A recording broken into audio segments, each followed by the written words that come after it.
यह कहानी किसी व्यवसायी या समाज सेवी की नहीं, यह कहानी एक ऐसे व्यक्ति की है जो उद्योग की ऊंचाइयां और इंसानियत की गहराइयां दोनों के प्रतीक थे। जहांगीर रतनजी दादाभाई टाटा। उनकी 121वीं जयंती पर हम JRD टाटा और उनके जीवन को उनके दो प्रेरणादायक पहलुओं के माध्यम से याद करते हैं।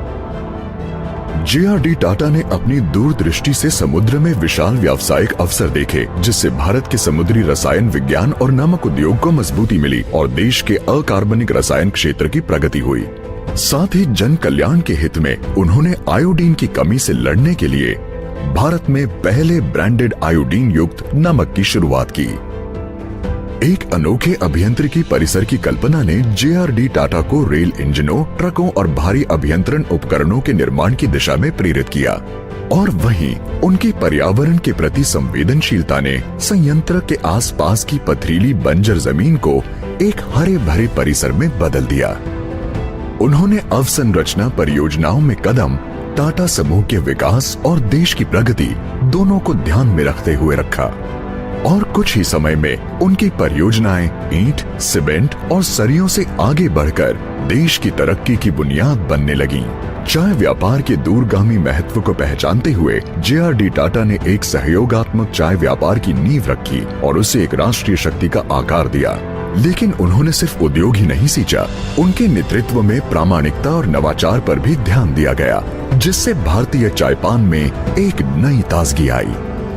बचपन से ही उड़ान भरने का जुनून रखने वाले JRD टाटा न केवल भारत के पहले प्रमाणित पायलट बने, बल्कि उन्होंने भारत के विमानन उद्योग की नींव भी रखी। JRD टाटा ने कंप्यूटरों के महत्व को शीघ्र ही पहचान लिया था। उनके प्रयासों ने भारत के IT उद्योग को विकसित किया और लाखों नए रोजगार निर्मित किए।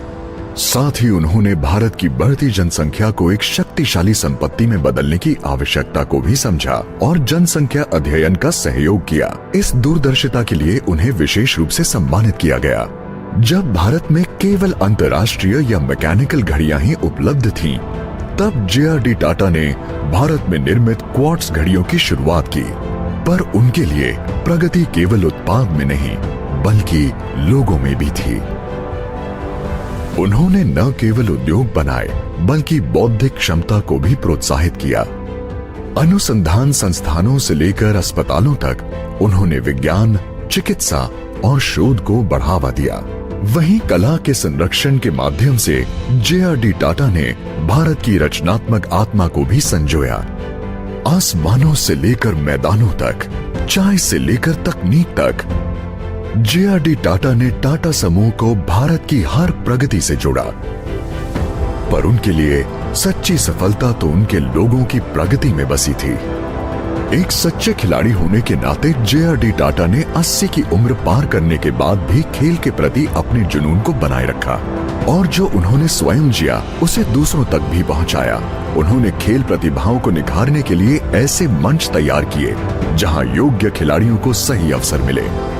JRD टाटा का मानना था कि साहस उम्र से नहीं, बल्कि सोच से परिभाषित होती है। उन्होंने नई पीढ़ी के साहसी खोजकर्ताओं को प्रेरित किया और उसी भावना को अपने कर्मचारियों में भी जगाया। अपने जीवन काल में उन्होंने 40,000 से भी अधिक पत्र लिखे।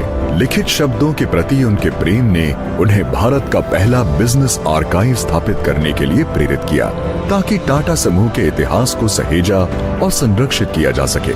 1992 में JRD टाटा को भारत के सर्वोच्च नागरिक सम्मान से विभूषित किया गया। यह सम्मान उन्हें न केवल व्यावसायिक उपलब्धियों के लिए, बल्कि देश निर्माण में उनके अमूल्य योगदान की मान्यता में प्रस्तुत किया गया था। बोर्डरूम के उपरांत उनके आजीवन परोपकारी कार्यों से उनका गहरा प्रभाव कक्षाओं, क्लिनिकों और समुदायों में साफ झलकता था। JRD टाटा ने संस्थाओं का निर्माण किया, पीढ़ियों को आकार दिया और हमेशा एक संतुलित जीवन जीने की राह दिखाई।